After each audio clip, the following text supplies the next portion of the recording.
성부와 성자와 성령의 이름으로 주님, 오늘 이 시간 저희와 함께 하시고 살아있는 당신의 영을 저희 모두 체험하고 느끼게 할 수 있도록 저희와 함께 하소서. 우리 주 그리스도를 통하여 비나이다. 까꿍 크크. 여러분 보고 싶었습니다. 제 이야기 잘 들립니까? 숲속의 공주님들께서 잠을 깨고 모두들 이 자리에 다시 오셨네요. 정말 잘 오셨습니다. 환영합니다. 강의 듣고 다시 숲속에 잠자러 가시기 바랍니다. 아카시아 공주님, 모란 아가씨, 백합 자매님, 장미 아줌마. 어제의 강의가 잠시 생각나는지 모르겠는데요, 저는 거룩한 영에 대한 체험, 그리고 그 체험을 할 수 있다는 것, 그리고 그 영의 치유에 대한 이야기를 말씀드렸습니다. 그 영이 우리 안에서, 내 안에서 결합되어 있기 때문에 라고요. 이제 다른 말은 다 잊어먹어도 좋습니다. 한 가지만. 말이 사냥꾼을 자기 등에 태우고 있는 그림, 그거 한 가지만 기억하시면 되겠습니다. 쉽죠? 예, 말이 자기 등에 사냥꾼을 태우고 있다는 그 그림 한 가지만 꼭 기억하시기 바랍니다. 내가 사냥꾼을 등에 태웠기 때문에 뚜구둑 하고 달리기만 하면 됩니다. 어디로 가요? 숲속에요. 말이 등에 누구를 태웠느냐에 따라 상황은 완전히 달라집니다. 왕을 태웠으면 모든 사람이 엎드립니다. 말 때문이 아니라 왕 때문에요. 하여 그냥 말이 아닙니다. 1 더하기 무한은 유한한 숫자가 아니라 무한으로 바뀐다 그랬어요. 제가 어느 날 뉴스를 보다가 어마어마한 부자가 죽었는데 자기 유산을 글쎄 키우던 개한테 주었다는 글을 읽었어요. 엄마, 이 또라이. 정말 한심하기 그지없는 그 갑부, 제정신이라고 볼 수 없는 그 작태를 보면서 저는 이 생각을 했습니다. 나도 저 집 개가 되고 싶다. 어떤 신부님은 다시 태어나도 사제가 되고 싶다고 그랬는데요, 저는 다시 태어나면 미국 가정의 개로 태어나고 싶어요. 제 말이 무슨 말인지 여러분들 이해할 겁니다. 그러니까 그 개가 그냥 개가 아닌 거예요. 엄청난 돈을 가지고 있는 개라니까요. 주인을 잘 만났어요. 하지만 여러분, 이제 우리 자신에게 눈을 돌려보도록 합시다. 물론 그 개를 생각하면 허파가 뒤집어지지만 우리는 돈으로 따질 수 없는 온 세상의 주인을 우리 등에 태우고 있습니다. 실감이 안 오죠? 그 개 때문에. 이제 그 개는 잊도록 합시다. 우리는 거룩한 영과 결합된 존재입니다. 우리는 그 영과 함께 살아가고 있습니다. 문제는 함께 살아가고 있다는 것을 내가 느껴야 한다는 것입니다. 사제가 서품을 받는 그 순간 가족들도 좋아하고 본당 신자들도 좋아하고 막 온 천지 박수치고 좋아하고 난리가 나요. 정작 본인은, 가장 밑바닥에 엎드린 그 사제는 어땠느냐는 질문입니다. 기쁘냐는 거죠. 사제가 기쁘지 않으면 본당 신자분들이 불행해집니다. 맨날 인상수, 뭐가 부족한 것 같지. 짜증나면 어떻게 돼요? 아버지가 기쁘지 않으면 집안 분위기가 말이 아닌가 같은 거예요. 질문은 이겁니다. 나는 어떤가? 내가 그것을 느끼고 있는가? 라는 질문이에요. 그래서 이 시간은 바로 영이 내 안에 계시는데 나는 그것을 어떻게 느끼고 있는가? 그리고 그 영은 왜 내 안에 와 있는가? 뭐 때문에? 할 일이 없어서 이유가 있습니다. 거기에 대하여. 그리고 동시에 천국이란 무엇인가? 영이 내 안에 오셔서 은사적인 선물을 주시는데 그 선물로 말미암아 내 안에서 또 이 세상에서 천국이 펼쳐집니다. 그 천국의 실체가 무엇인지 세 가지에 대해서 간단하게 말씀을 드리려고 합니다. 이해가 되시죠? 쉽죠? 예. 영이 내 안에 함께 계실 때 한 가지 주의할 사항은 나는 공기와 같은 어떤 존재와 사는 게 아니에요. 위격, 인격과 함께 사는 것입니다. 그래 함께 살면 서로에 대한 예의가 필요합니다. 그렇죠? 하느님은 여기 미국에 계신 여러분들을 만날 때 약속하고 와야 돼요. 우리가 다 바쁘다니까요. 내가 화장을 안 했는데 하느님이 오면 곤란합니다. 맞잖아요? 근데 반대도 마찬가지예요. 나도 함께 살고 있는 그분에게 예의를 갖춰야 합니다.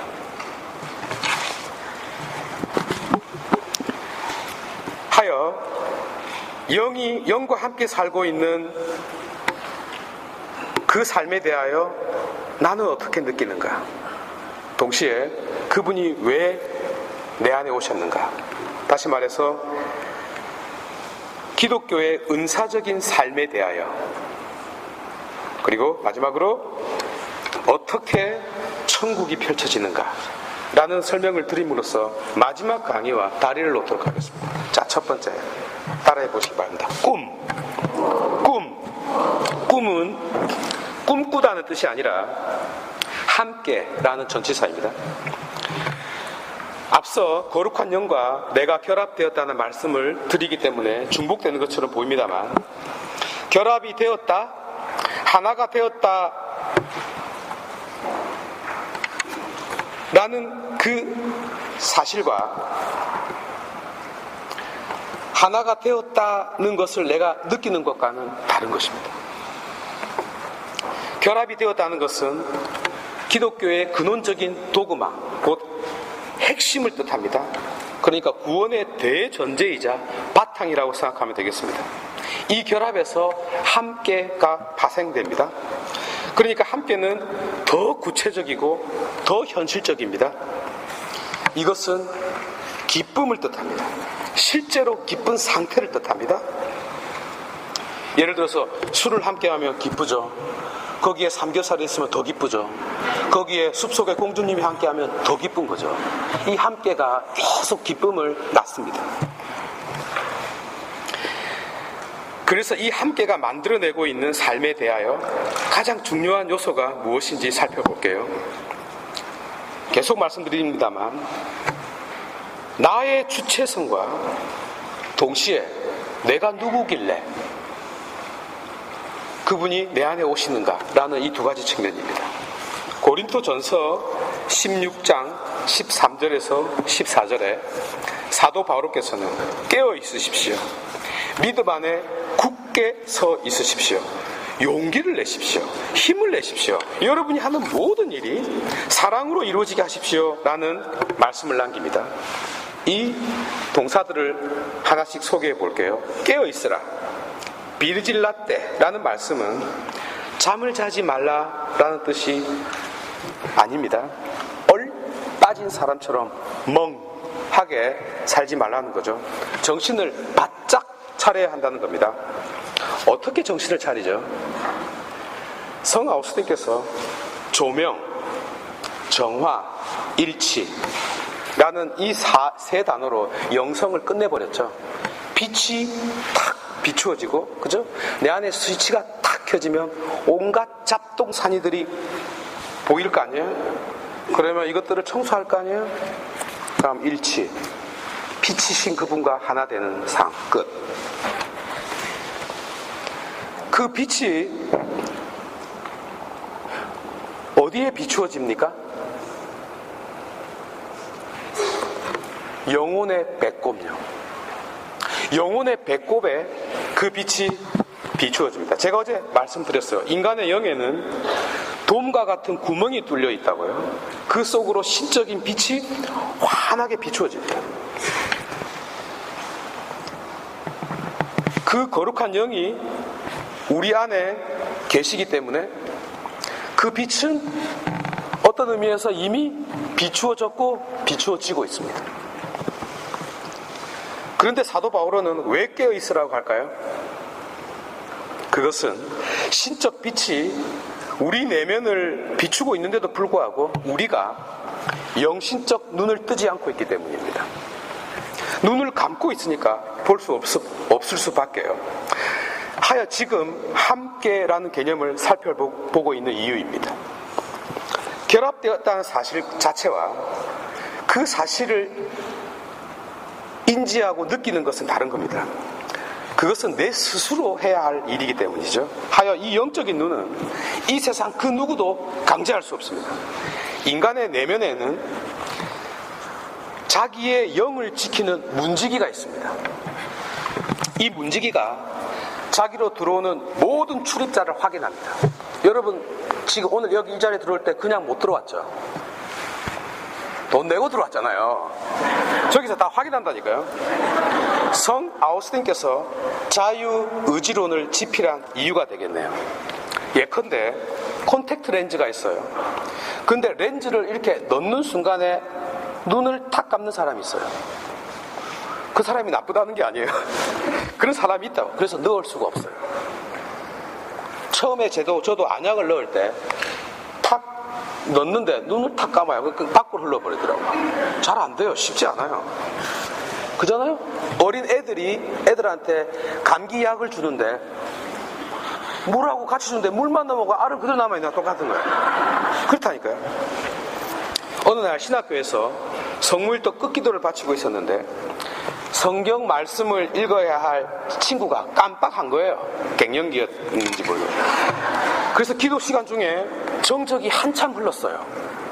분위기가 이상하잖아요. 그래서 옆 친구가 찔렀어요. 그래서 허겁지겁 올라가서 성경 말씀을 읽었는데요. 베드로전서 5장 8절의 말씀이었습니다. 깨어 있으십시오.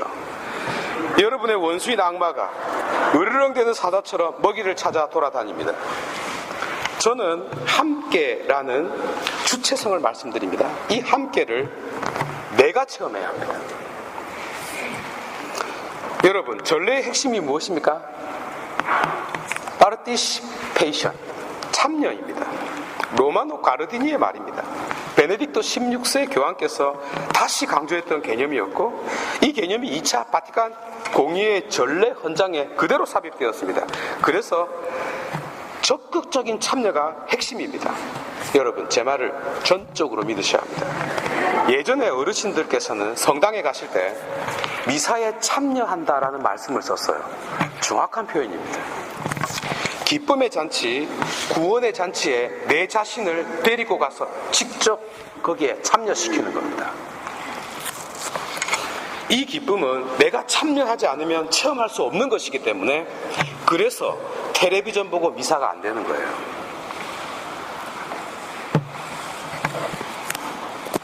다음으로 바오로는 서 있으라고 권고합니다. 제가 지금 서 있고 여러분들께서도 지금 서 있을 수 있지 않습니까? 그러니까 이 말씀 또한 외적으로 서 있다는 뜻이 아니겠네요. 하여 인피데, 신앙 안에서 서 있으라는 말입니다. 제가 바오로의 말씀을 인용하고 있습니다만 그분의 말씀은 당연한 말씀이 아니에요. 예컨대 아픈 사람한테 건강한 사람이 되시오, 라고 말을 한단들 건강해집니까? 치매가 있는 엄마한테 엄마 정신 바짝 차려야 해 라고 말한다 하여 정신을 차릴 수 있습니까? 그러니까 할 수 없는 것은 할 수 없고 안 되는 것은 안 되는 거예요. 그러니까 바울의 말씀을 삐딱하게 생각하면 아주 기분 나쁜 말입니다. 넘어진 사람한테 손을 내밀지는 않고 일어나라고 말하고 있으니까. 안 일어나고 싶어서 안 일어납니까? 못 일어나니까 못 일어나는 거죠.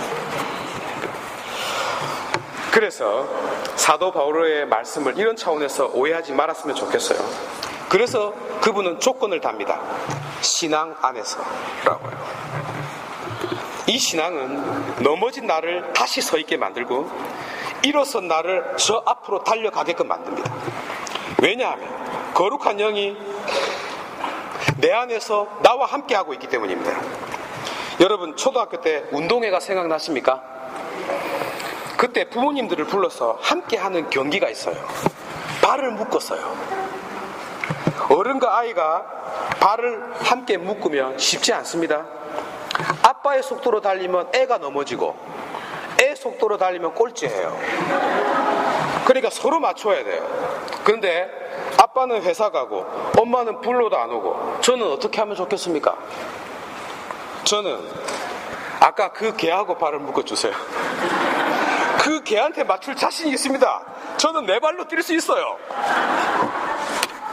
제발 그 개하고 발만 묶어주세요. 아이는 두 발목에 엄마, 아빠의 발이 함께 묶여 있다는 것을 압니다. 실감합니다. 같이 달리니까 너무 좋아요. 그러니까 학교 선생님들은 어떻게 해야 운동회가 되는지를 잘 알고 있는 겁니다. 그것은 그 아이들로 하여금 함께 하고 있다는 것을 체험하게 해주는 겁니다. 마찬가지로 거룩한 영은 넘어진 그리스도를 다시 일으키신 주인공입니다. 우리를 넘어뜨리는 최고의 원수가 누구입니까? 바로 죄와 죽음입니다. 죄와 죽음입니다. 우리를 넘어뜨리는 자가. 이 죽음으로부터 나를 다시 일으킵니다. 아니 다시 일으켰습니다. 정확하게는 궁극적으로 일으켰죠. 이 부분을 설명하자면 궁극적이라는 말은 아직 오지 않는 미래의 사건입니다. 그러나 실현되지 않는 미래가 아니라 보장된 미래입니다. 보장된 미래. 그것 외에는 다른 길이 없는 유일한 바로 그것을 말합니다. 체크와 같은 거예요. 체크는 당장은 돈은 아니지만 돈이죠. 돈 외에는 다른 것이 될 수 없어요. 말하자면 우리에게는 우리가 일어나는 것 외에 다른 미래가 없다는 뜻입니다. 왜냐? 우리는 넘어진 자가 아니라 그리스도와 함께 일어난 자이기 때문입니다.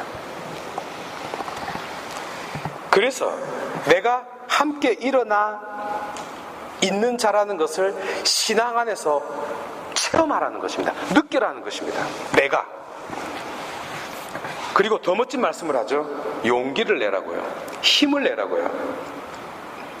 여러분, 링에 올라간 선수들의 심정을 잘 아시죠?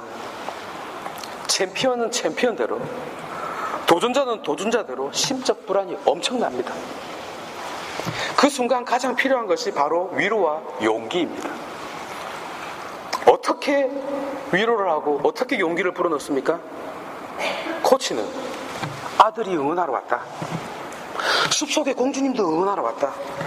그래도 고개를 절레절레 흔들면 어떻게 합니까? 너 이번에 이기면 아까 그 개하고 같이 살게 해줄게. 조건을 제시합니다. 성령도 조건을 제시합니다. 우리 아이들이 제일 싫어하는 성경 에페소서 1장 15절 이하의 말씀입니다. 그 골자는 거룩한 영이 우리 마음의 눈을 밝혀주시기 때문에 우리가 받을 상속에 대하여 우리 스스로 알게 해준다는 내용입니다. 우리가 이 놀라운 위치에 서 있다는 것을 우리 스스로 느끼라고 그분은 충고합니다. 그리고 마지막으로 그분은 이루십시오 라고 말합니다. 그런데 바오로는 그 모든 일을 사랑 안에서 이루십시오 라고 마무리합니다. 사랑이 무엇입니까? 눈물의 씨앗인가요? 사람마다 생각하는 바가 다르기 때문에 잠시 말씀드릴게요. 사도 바오로의 로마서 8장 17절에는 쉼파스코라는 단어가 나옵니다. 함께 고난을 나누다. 바오로에 의하면 당신이 쓰신 사랑이라는 모든 개념 속에 고난이라는 의미가 다 들어가 있습니다. 고난과 십자가의 의미가 빼고 사랑 이야기를 한 적이 없습니다. 바꾸어 말하면 함께하는 고난 없이 함께하는 영광은 주어지지 않는다는 뜻입니다.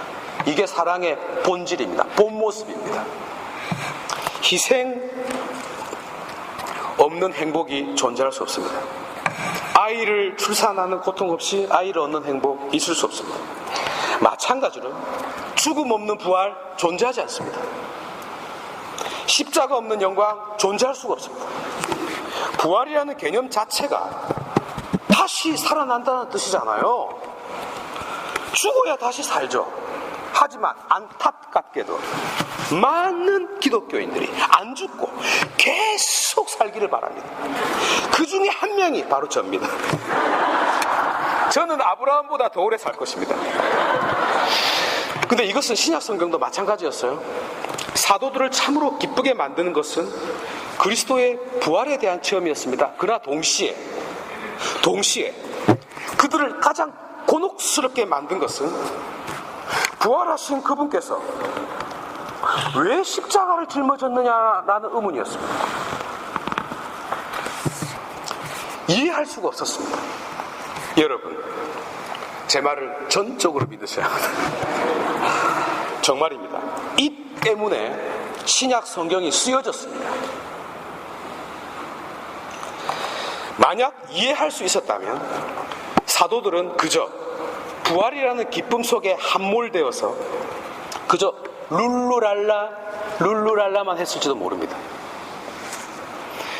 만약 그리스도께서 십자가에 못 박히지 않으셨다면 사도 바오로는 서간을 남기는 일이 없었습니다. 남길 이유가 없었어요. 충분히 부활을 이해하는데 왜 설명을 해요? 저 부활을 이해할 수 없었기 때문에, 십자가를 통과하는 부활을 이해할 수 없었기 때문에 설명을 한 겁니다. 그리고 그 자신이 그리스도인으로 회개하는 일도 없었습니다. 십자가가 없었습니다.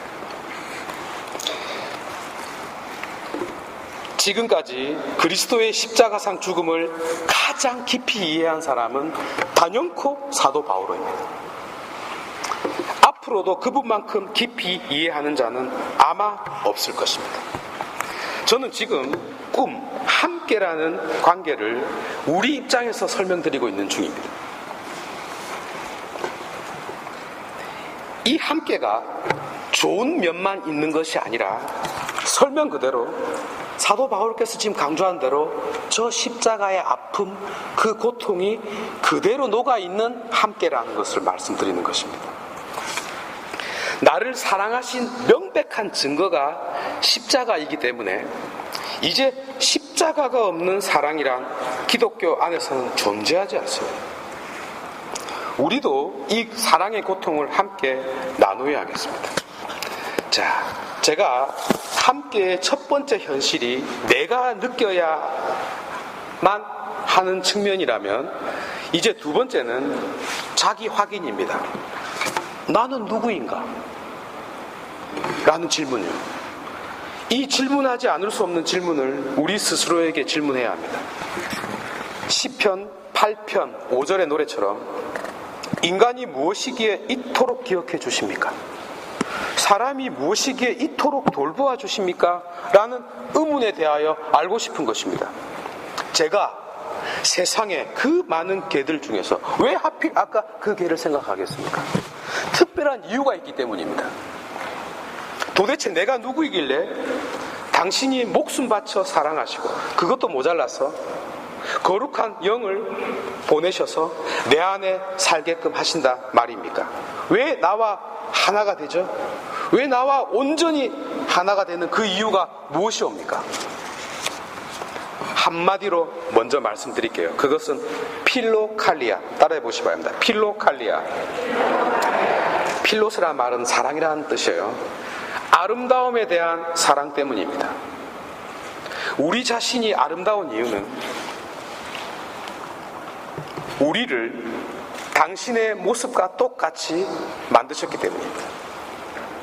이마고 데이요. 그러나 모습이라는 개념으로는 충분하지 않습니다.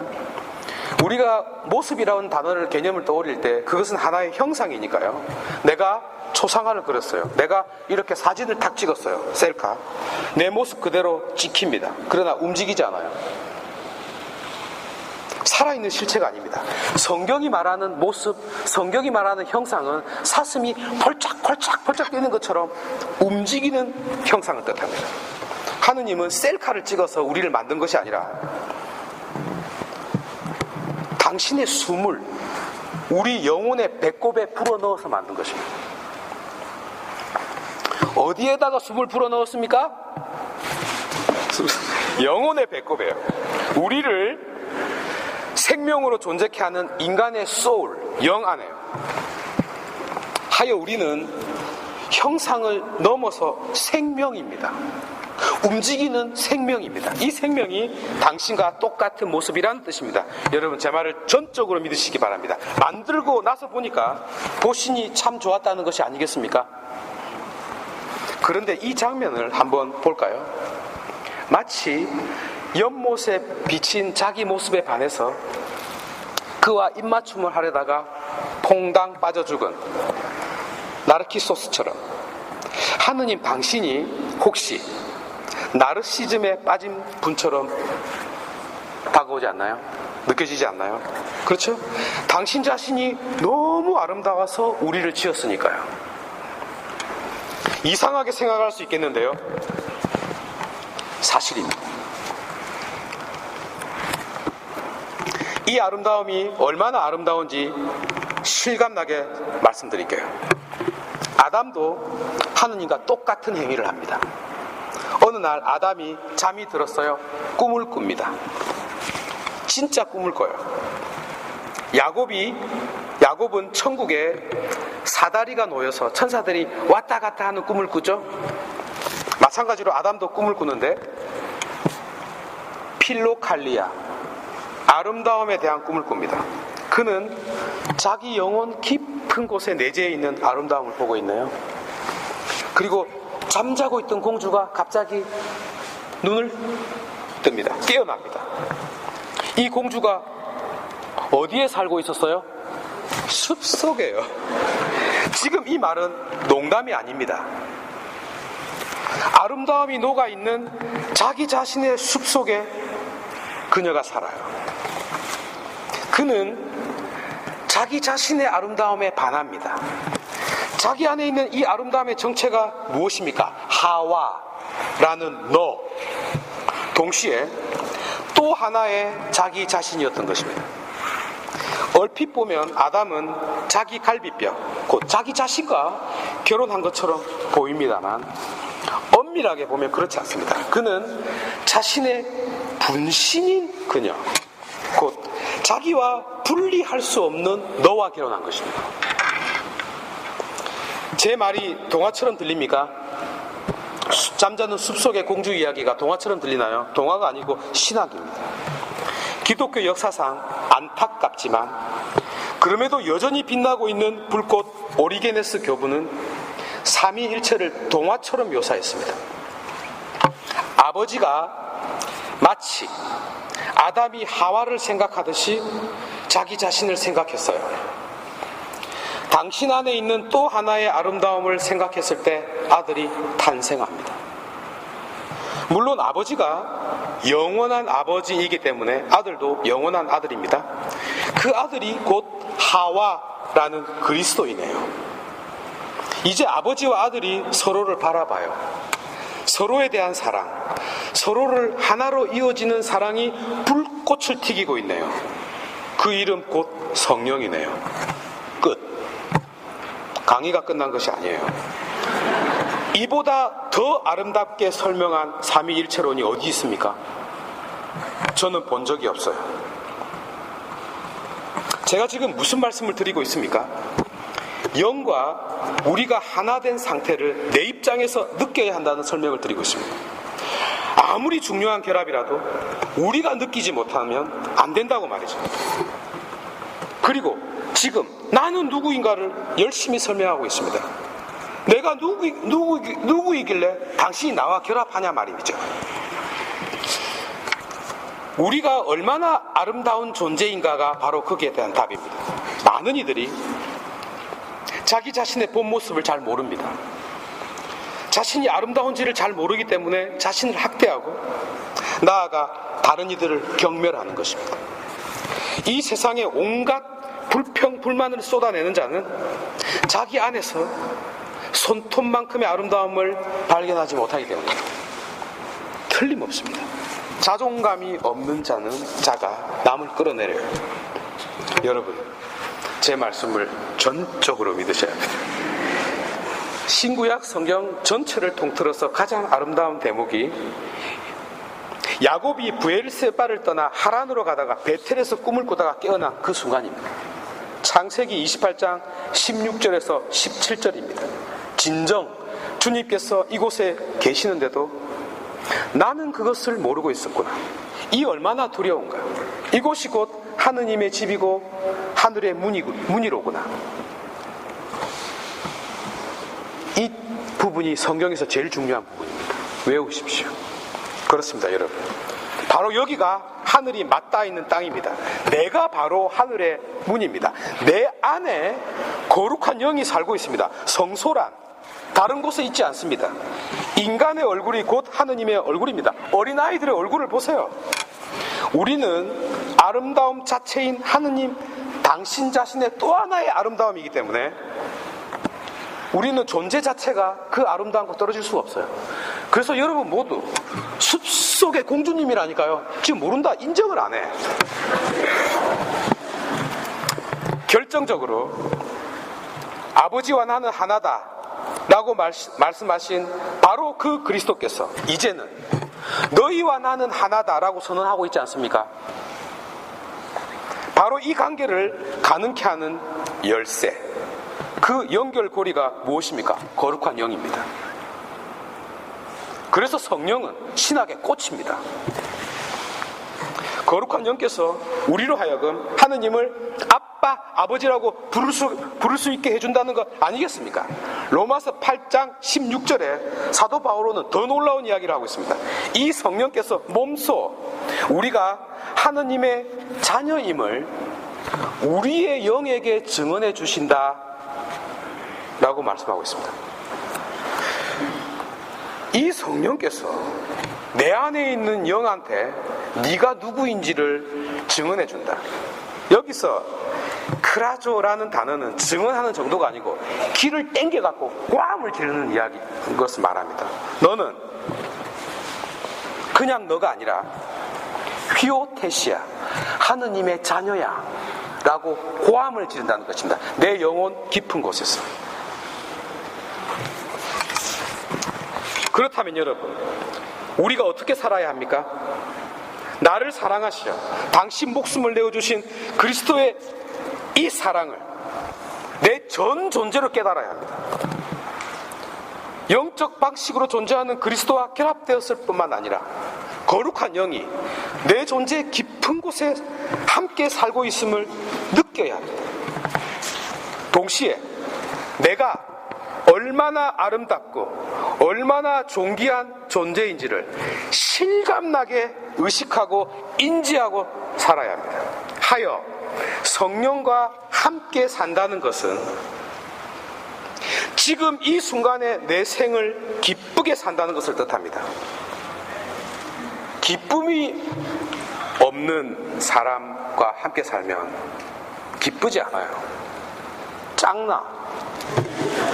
내가 생각하는 내가 아니라 내가 정의하는 내가 아니라 그분이 생각하는 나 자신을 받아들이는 거죠.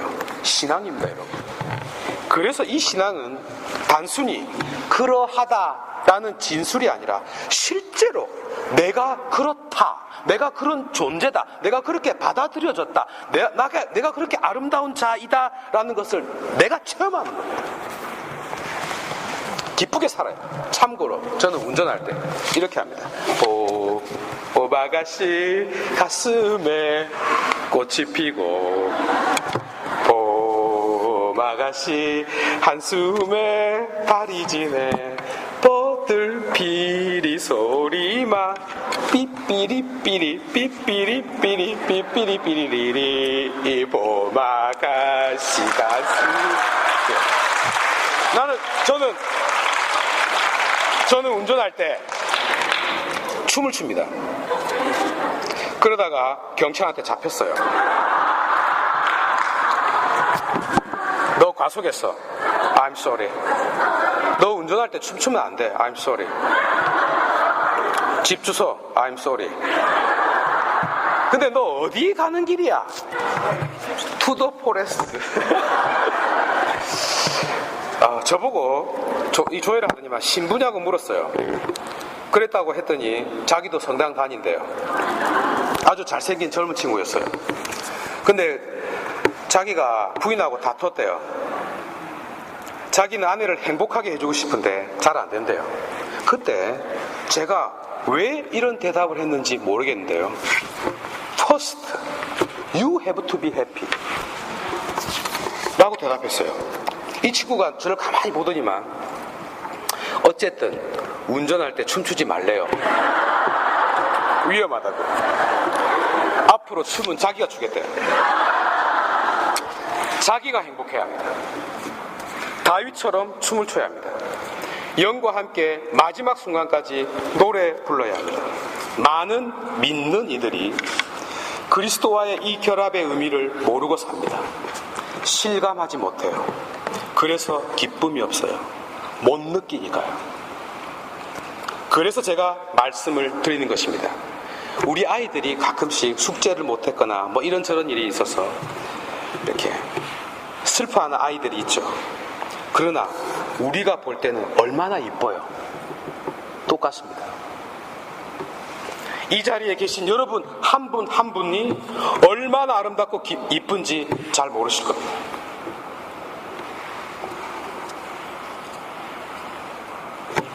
이제 느끼십시오. 여러분 숲속의 공주입니다. 정말로 아름다운 분들입니다. 멋진 형제님들입니다. 아무리 흰머리가 나도 주름살이 생긴다 할지라도 변함없는 아름다운 청춘을 가지고 있습니다. 여러분 우리 모두는 아멘. 그래서 우리 가톨릭 전통에 오피치움, 곧 공적인 직무가 하나 있는데 그 직무는 The duty to take care of oneself. 자기 자신을 돌보는 직무가 있습니다. 들어본 적 있습니까? 누구한테 주어진 직무라고요? 자기 자신한테. 특히 병상에 누워있는 자에게 주어진 직무입니다. 말하자면 그 누구도 아무 의미 없이 살고 있는 자는 단 한 명도 없다는 뜻입니다. 우리들에게는 삶의 모든 순간순간들이 의미가 있습니다. 만약 누군가가 당신 요즘 뭐 하십니까? 라고 말하면 리타이어 했다 그런 말 하지 마세요. 나는 내 자신을 돌보는 직무를 수행하는 중입니다. 얼마나 멋집니까? 왜요? 내가 이 세상에서 가장 아름다운 자이기 때문에, 가장 아름다운 공주이기 때문에 돌봐야 되는 거예요. 공주 옆에는 시중드는 사람이 있어야 하니까요.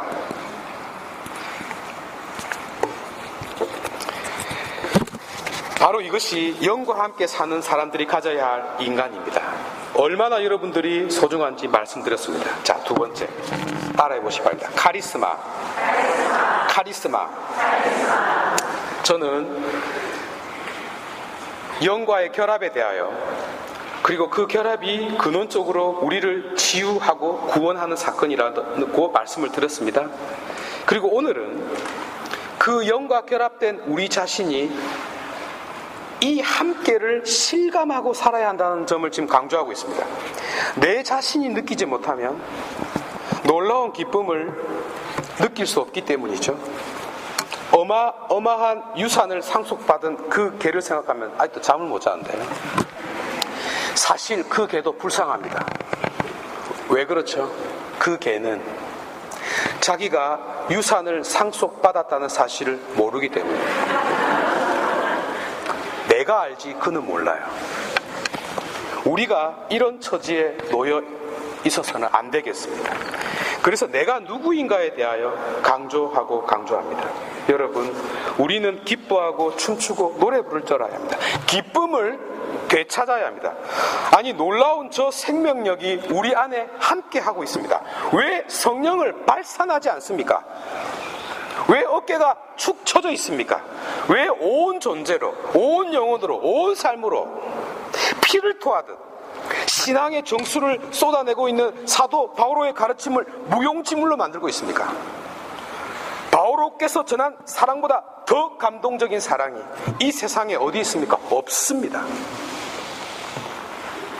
그분이 적어 내려간 글은 글이 아니라 하느님의 눈물이었고 그리스도의 찢어진 심장이었고 거룩한 영의 단식이었습니다.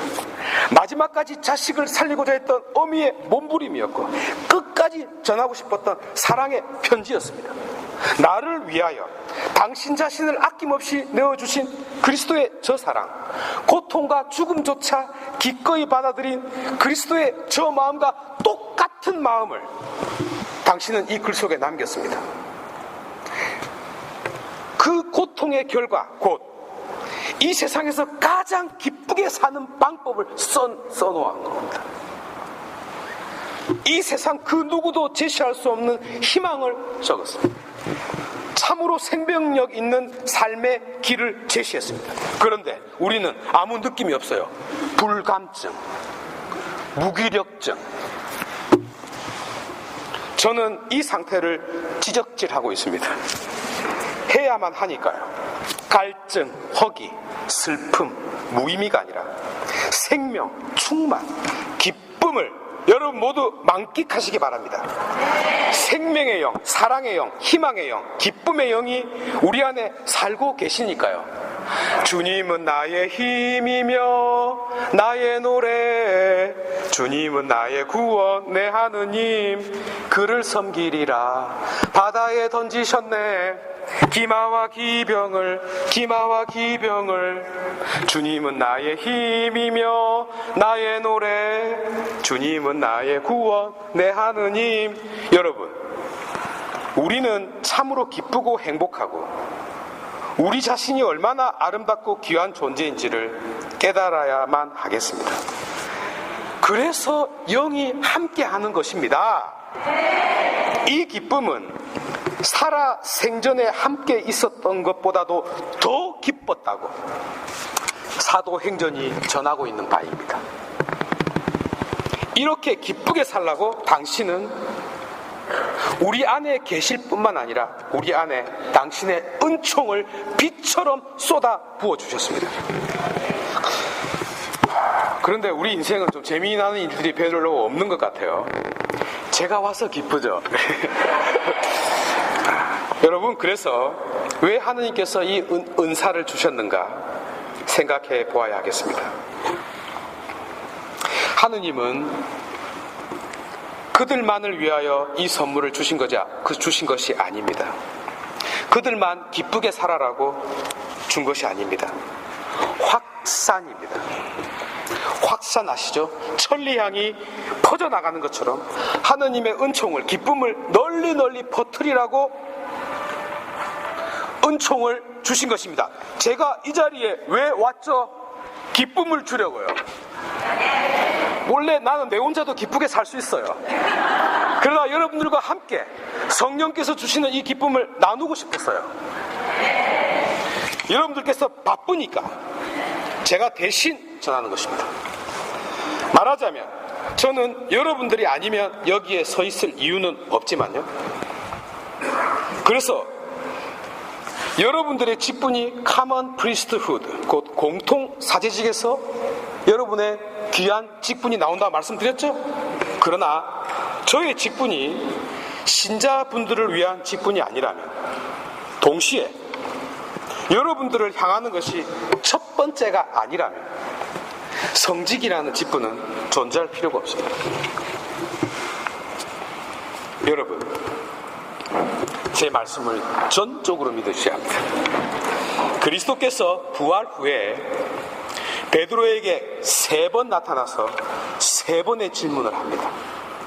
3번이나 모른다고 했던 베드로에게 요한의 아들 시몬아, 너는 나를 사랑하느냐? 라고 3번 질문합니다. 세상에서 찾아보기 힘든 가장 소심한 극단적인 트리플 A형이 그리스도입니다. 반면 저는 밝은 A형입니다. 어쨌든 그 대화의 핵심은 베드로, 네가 나를 사랑하느냐라는 질문이 아닙니다.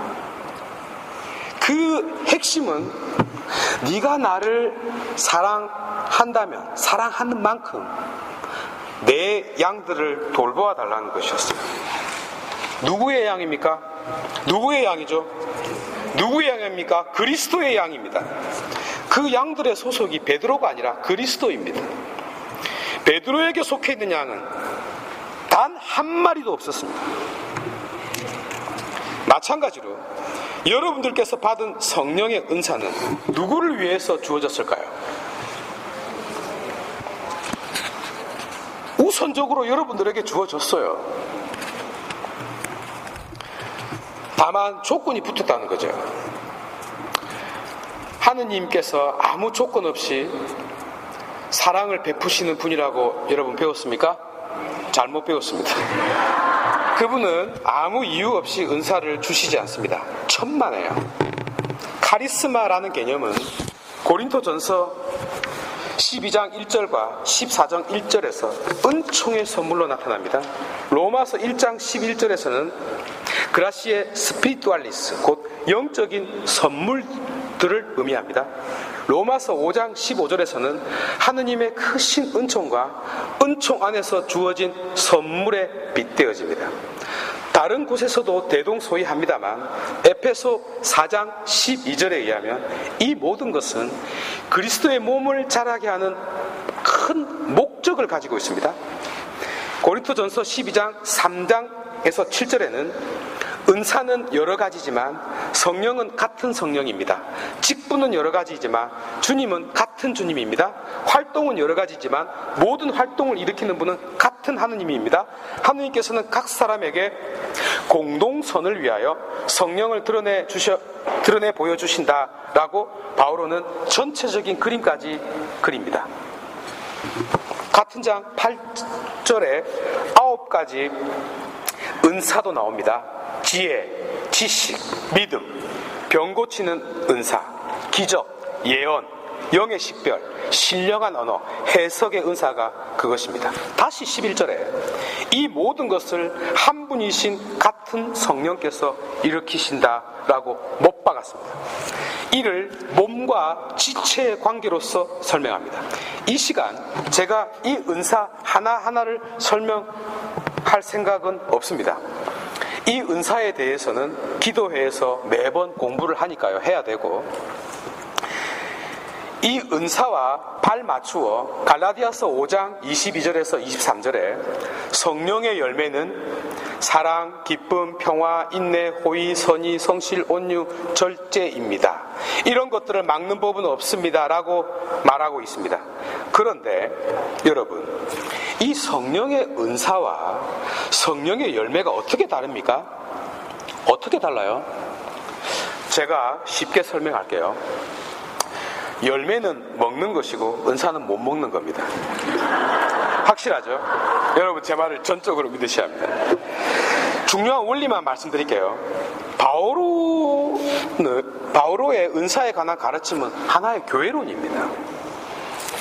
고린토 전서 12장 27절, 에페소 4장 12절, 5장 30절, 골로사에서 1장 24절, 바오로에게 있어서 교회는 그리스도의 몸입니다.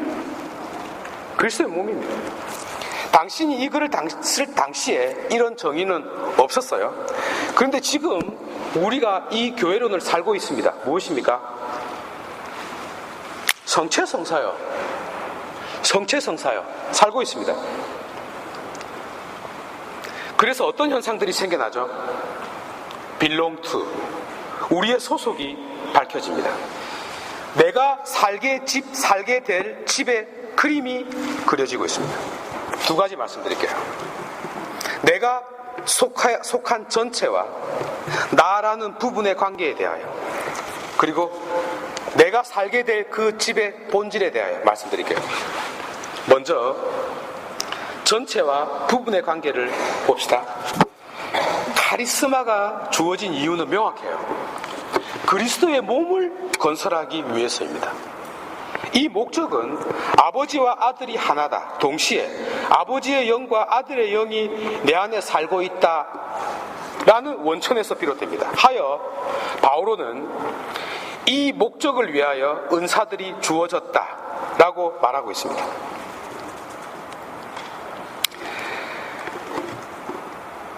이 부분은 신자분들도 알아야 하고 성령의 은사를 전하는 분들도 알아야 하기 때문에 말씀을 드려볼까 합니다. 이 은사가 큰 목적이 있다 그랬죠? 그래서 언제나 하나와 일치를 강조하고 전체와 목적을 우선시합니다. 그러면 어떻게 되죠? 개인이 한쪽으로 밀려나요. 큰 목적에 가려져 버릴 수 있습니다. 하여 그럴 수 없다 라고 말씀드리고 싶습니다. 이유는 신앙은 언제나 나라는 한 개인에서 출발하기 때문입니다. 비록 성경이 아무리 큰 목적을 내세우고 일치와 하나됨을 강조한다 하더라도 가장 중요한 근원은 사라지지 않는다 라는 것을 명확하게 해주고 싶습니다. 갈라디아서 2장 20절의 말씀, 곧 나를 사랑하시고 나를 위하여 당신 자신을 건네주신 하느님 아드님에 대한 믿음 이라는 바오로의 고백이 생각나십니까? 그분은 여기에서 우리를 위하여라고 쓰지 않았습니다. 나를 위하여라고 썼습니다. 나라는 한 개인을 위하여 당신 몸을 내어줬어요. 거룩한 영이 어디에 계십니까? 숲속에요. 나라는 숲속에 있습니다. 각각의 한 개인 안에 살고 있는 영입니다. 이 각자가 모여서 우리가 되는 것입니다. 그분은 우리 안에 계시지 않습니다. 우리 안에 어떻게 존재해요? 지금 우리가 이렇게 삥 둘러 있는데 한가운데 서 있다고요? 나하고 떨어져 있잖아요. 그렇게 존재하지 않아요. 내 안에 있습니다. 제가 말장난을 하는 것이 아니라 우리라는 말 속에 나라는 한 개인이 함몰되어서는 안 된다는 이 지적은 20세기 개신교 최고의 신학자 칼 바르트의 지적입니다. 아주 중요한 내용입니다.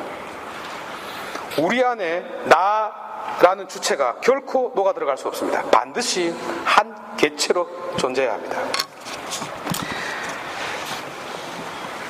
만약에 우리가 신앙을 고백할 수 있다면, 내가 신앙을 고백하지 않고 우리가 신앙을 고백할 수 있다면 나는 신앙을 고백하지 않아도 구원받을 수 있게 돼요.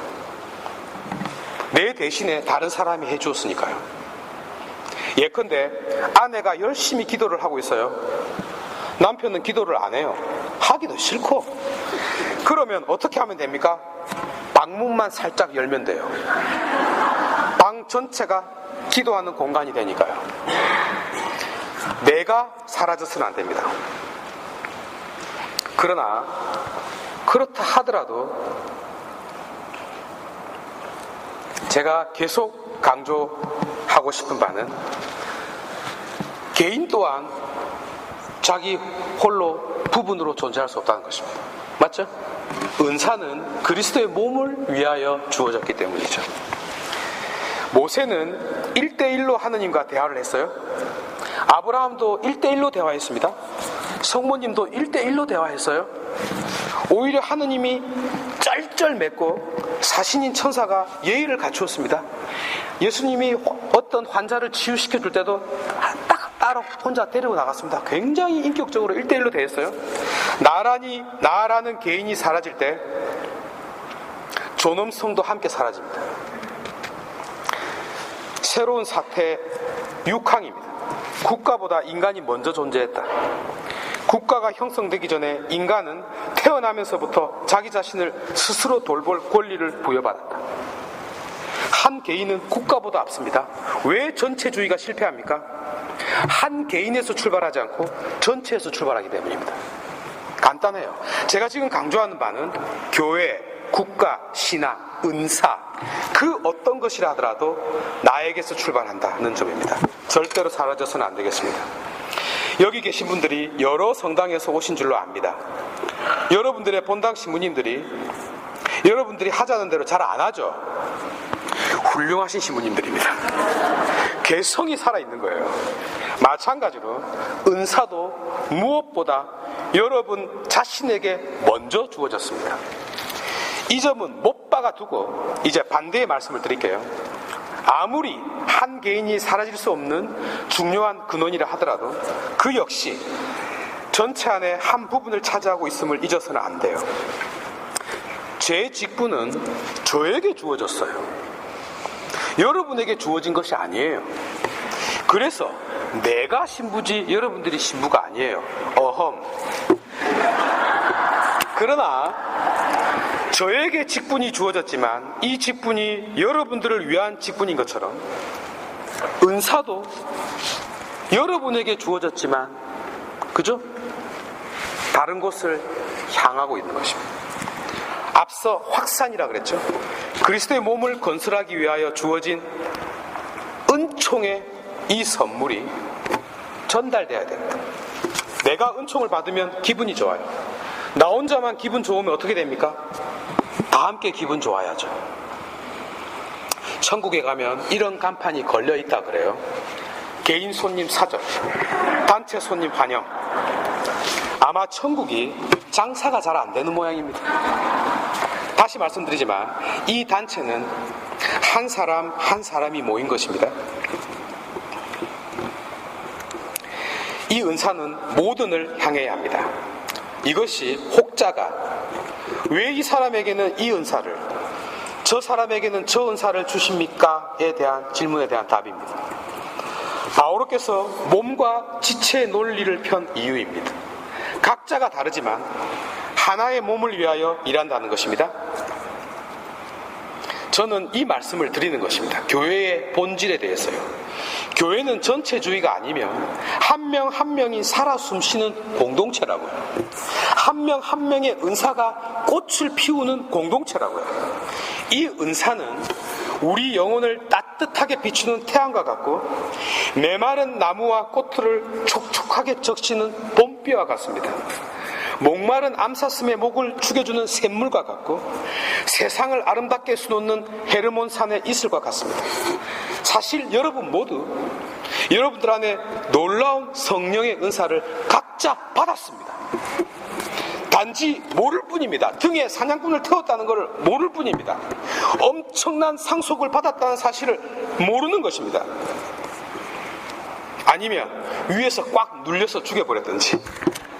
거룩한 영은 우리 안에 계시기 때문에 우리 한 사람 한 사람에게 은사를 주셨고 여러분 한 사람 한 사람 안에서 성령의 열매를 맺도록 해주십니다. 여러분 각자가 은사의 꽃을 피울 때, 아니 그것이 어우러질 때 봄 아가씨가 이 세상을 찾아오는 것입니다. 하여 여러분들의 달란트를 감추지 마시기 바란다라는 말씀을 드리고 싶습니다. 이 점 잊지 마시기 바랍니다. 마지막으로 세 번째, 은사의 결과, 곧 천국에 대한 말씀을 드릴게요. 이 은사가 사용되면 이 세상은 천국으로 바뀝니다. 내 집이 숲속의 집으로 바뀝니다. 집이 어디예요? 숲속이에요. 좋아. 한번 따라해봐요. 손들 좀 올려보세요. 집이 어디예요? 숲속이에요. 네. 왜 그렇죠? 소브리아 에브리에타스. 곧 술 취하지 않고 술에 취했음으로 변하기 때문이죠. 우리 모두가 사춘기 소녀의 마음으로 변하게 때문입니다. 우리가 오클루스데이, 내 눈이 아니라 하느님의 눈으로 바뀌기 때문입니다. 오분부로 거룩한 영이 내 온 존재에 그림자를 드리우기 때문이죠. 예수님께서 오른쪽 강도 디스마스에게 하신 말씀이 생각나죠? 호디에 오늘 내 꿈 나와 함께 에리스 인 파라디소, 너는 낙원에 있을 것이다. 지금 이 순간이 천국으로 바뀌고 지금 여기가 숲속으로 바뀝니다. 내 안에 있는 아름다움, 곧 숲속의 공주님이 내 앞에 모습을 보여주기 때문이죠. 영이 우리 안에 함께 한다는 것, 그 영을 내가 체험할 때 천국이 이렇게 바뀝니다. 자, 여러분 자세를 한번 똑바로 펴시고 눈을 조용히 한번 감고 제가 낭독하는 이거를 잠시 들어보시기 바랍니다. 눈을 한번 감아주시고, 아침, 새롭고 상쾌한 시작. 깊은 잠을 잔 대자연은 생명과 빛을 향해서 눈을 뜹니다. 새들은 노래하며 서로 인사를 나눕니다. 잠의 고독으로부터 해방된 만물은 만남을 향해서 서두릅니다. 모든 것을 새롭게 하는 아침은 참으로 젊습니다. 그러므로 이 아침은 성 아우스틴께서 항상 젊으시고 항상 새로우시다고 한 하느님의 모습, 곧 항상 깨어 계시고 생명이신 하느님을 인간에게 표현하는 것이 아니겠습니까? 낮, 열이 모든 것을 덮고 빛이 곡식과 과일을 열매 맺게 합니다. 고요한 농촌의 한낮 속에 생명이 넘쳐납니다. 그 낮은 모든 것을 늘 주시면서도 소멸하지 않으시는 하느님의 모습을 보여주는 것이 아니겠습니까? 모든 것을 비추시면서도 자신의 빛을 상실하지 않으시는 풍요로운 하느님을 암시하는 것이 아니겠습니까? 저녁, 하늘은 넓어지고 깊어집니다. 다양한 색채가 사라지고 약동이 멈추어져 갑니다. 인간의 노동도 끝나고 모든 생물은 서로 이별을 고합니다. 삼라만상은 무엇인가 위대한 것의 방문을 기다리고 있듯이 귀를 기울이고 있습니다. 저녁이야말로 참으로 고요히 찾아오시는 하느님의 정적, 우주 만물이 도착해야 하는 항구인 하느님의 고요함을 알리는 것이 아니겠습니까? 밤, 위대한 밤, 낮보다 깊고 낮보다도 오랜 저 밤, 샤를 빼기가 말한 바와 같이 하느님이 사랑하신 피조물인 밤, 인간을 번민으로부터 해방시키고 부드럽게 하는 밤, 만물이 눈을 뜨고 있을 때의 한계를 넘어서 꿈속의 자유로운 세계로 도피하게 하는 이 밤은 보이는 모든 것을 무한히 초월하시는 하느님, 이것도 저것도 아니라는 부정문이 아니고서는 표현될 수 없는 하느님을 인간에게 제시하고 있는 것이 아니겠습니까? 침묵에 의해서만이 어울리게 찬양할 수 있는 하느님을 사람들에게 느끼게 하는 것이 아니겠습니까? 어린이, 깨끗한 마음, 즐거움, 아름다움, 웃음, 감탄, 활동력, 호수처럼 맑은 눈동자, 이것은 하느님의 순진함, 하느님의 젊음을 우리에게 소리 없이 전해줍니다. 영원하신 하느님은 이제 갓 태어난 아기보다도 더 젊습니다. 사실 이 아기에게는 24시간의 과거가 있지만 하느님께는 한순간의 과거도 없습니다. 하느님은 영원한 오늘의 신선함과 젊음을 지니고 계신 분이기 때문입니다. 노인, 영지와 초월, 제일 중요한 만남이 가까움을 느끼고 자기의 전부를 지니고 그 만남을 향하고 있는 노인들은 우주 만물의 불꽃 뒤에 떨어지는 것을 멸망시키지 않고 오히려 거두어 당신 창고에 쌓아놓는 일에 전념하시는 하느님, 자녀들이 집으로 돌아오기만을 기다리는 하느님의 모습을 사람들에게 보여주고 있는 것이 아니겠습니까? 뿐만 아니라 여인의 직관적인 추억, 섬세한 감정, 헌신적인 자기 포기, 조건 없는 어머니의 사랑은 창조하신 모든 것을 품고 계신 하느님의 자비를 나타내고 있습니다. 어머니의 마음은 확실히 사람들에게 하느님을 엿보게 하는 창문입니다. 하느님은 또한 남성의 힘, 믿음직스러운 아버지이신 하느님, 바위이신 하느님의 표지가 아니겠습니까? 눈을 떠볼래요? 금방 읽은 이 글은 가톨릭 성령 쇄신 운동의 선구자인 네메시기 추기경님의 눈꽃 속에 기술된 대자연의 예찬이면서 인간의 신비에 대한 서술입니다. 반드시 소장해야 할 책입니다. 그러나 절판되었기 때문에 구할 수는 없습니다. 영과 함께 하는 이가 바라보아야 하는 세상을 한편의 시처럼 표현하고 있습니다. 그분의 표현을 듣는 것만으로도 얼마나 마음의 고요와 평화가 찾아오는지요. 그분은 아침도 낮도 저녁도 밤도 모두 하느님을 보여준다고 설명합니다. 더욱이 상반되는 특징을 지니고 있는 낮과 밤, 어린이와 노인, 남성과 여성이 같은 하느님을 나타내고 있습니다. 성 아우스닝의 말씀처럼 나이든 젊은 노년이라는 역설이 아니고서는 표현되지 않는 하느님이시기 때문에, 말로 표현할 수 없고 언어를 초월해 있기 때문에 숨어 있는 것에 출현, 가까이 할 수 없는 곳으로의 도달, 보이지 않는 곳의 직관, 표현할 수 없는 것의 표현입니다. 여러분, 바로 그분이 어디에 계시죠? 만물 안에, 어린이 안에, 여인 안에, 아름다움 안에. 그분은 아름다움일까요? 그렇다면 그분은 아름다움일까요? 그렇습니다. 플라톤을 인용하지 않더라도 그분은 아름다움 그 자체입니다. 하여 필로칼리아, 아름다움에 대한 사랑을 우리가 가져야 합니다.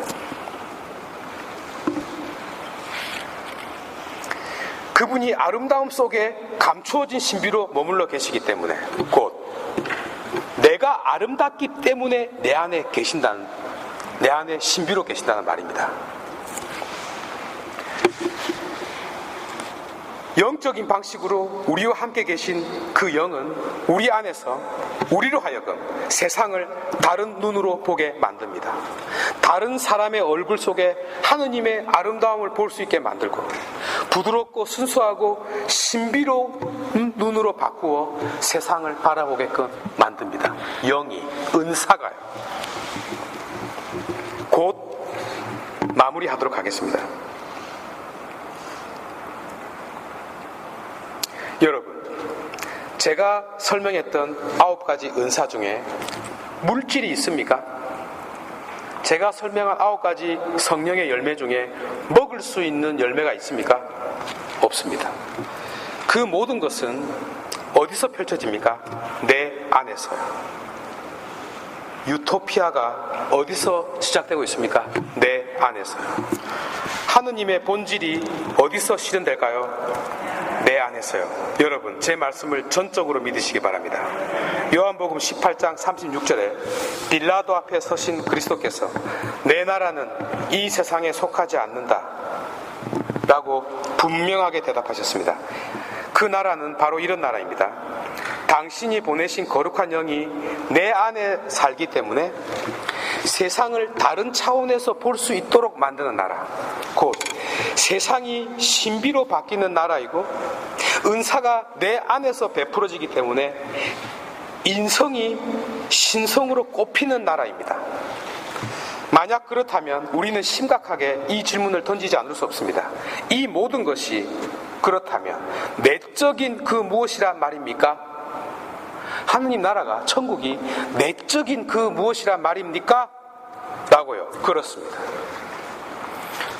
우선적으로 내적인 그 무엇입니다. 외적인 것은 부수적인 것에 불과합니다. 배와 배꼽은 바뀔 수 없습니다. 하여 많은 이들이 바라는 유토피아는 그저 자신들의 바램일 뿐이죠. 유토피아가 무슨 뜻입니까? 우, 토포스, 우, 노, 토포스, 플레이스, 노 플레이스, 없다는 뜻이에요. 토마스 모경이 처음 사용하여 만든 이 개념은 말 그대로 외적인 곳에서 찾을 수 없는 나라입니다. 다시 한번 질문할게요. 은사가 무엇입니까? 은사가 무엇을 만듭니까? 천국을 만듭니다. 은총의 선물이니까요. 그러나 그 모든 일은 나의 영 안에서 이루어집니다.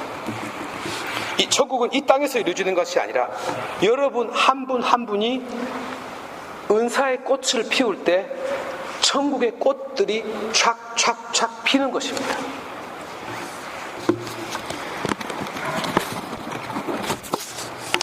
이 은사가, 개인적인 은사가 사라졌을 때 교회는 그 생명력을 잃었습니다. 교회 역사에서 제도와 성령이 크게 붙어요. 3번 붙습니다. 한 번은 성령의 은사가 이기고 한 번은 교계 제도가 이겨요. 그러나 지금까지 1500년 동안 입도 뻥긋하고 조용히 살잖아요. 져가지고 성령이. 그러나 이제 성령은 다시 여러분들을 통하여 그 불꽃을 켜고 있습니다. 성령이 여러분들이 안에 계시는 성령의 은사가 꽃을 피우지 않을 때 교회는 망합니다. 개인의 은사가 사라질 때 교회가 망했어요. 그래서 바울은 데살로니가 전서 5장 19절에서 이렇게 말씀을 하고 있습니다. 성령의 불을 끄지 마십시오. 이 말은 개인의 은사를 죽이지 말라는 뜻입니다. 근데 말하는 제가 힘이 없네요. 3강의를 마치면서 하느님의 뜻의 작은 딸 루이사 피카레타는 천상의 책 제2권 25왕 3항에서 따라 상냥한 마음은 사물의 본성을 바꾸는 힘을 가지고 있다. 상냥한 마음은 사물의 본성을 바꾸는 힘을 가지고 있다. 그것은 쓴맛을 단맛으로 바꾸는 방법을 잘 알고 있는 것이다. 그러니 더욱더 상냥하여라 라는 예수님의 말씀을 전하고 있습니다. 집이 어디예요? 숲속이에요. 성 아우스팅의 나이든 젊음을 간직하십시오. 성령의 항상 새로운 아침을 맞이하십시오. 거룩한 영은 언제라도 환영해야 할 손님입니다. 디트리히 본 해퍼는 1944년 옥중 서신에서 하느님은 자꾸만 삶의 영역에서 쫓겨나서 그만 발판을 잃어버렸다고 한탄했습니다. 저 거룩한 영이 서 있을 발판을 잃어버릴 때 삶의 생동감 역시 모두 사라지게 됩니다.